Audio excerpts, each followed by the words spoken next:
Good day, my future employer. My name is Mary Grace Kidor Flores, 42 years old, single. My religion is Roman Catholic. I have son. He is 27 years old. And I'm high school graduate. And I'm graduate in caregiving in situ. And we have certificate. I have 9 counts in our family.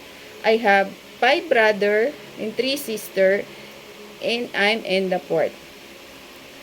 I have 3 years experience as a caregiver elderly. My duties responsibilities are taking their vital signs, clean them, change their change change their clothes, feed them, and give them vitamins and medicine instructor from the doctor.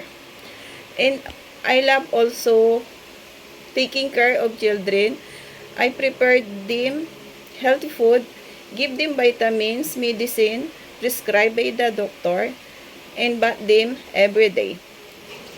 Play them, sing with them, patient, taking care of them, love them as my own children. Sir, ma'am, please hire me as your family caregiver. I will be a good helper to you. I will be responsible to all my duties, and I promise I finish my contract. Thank you and God bless.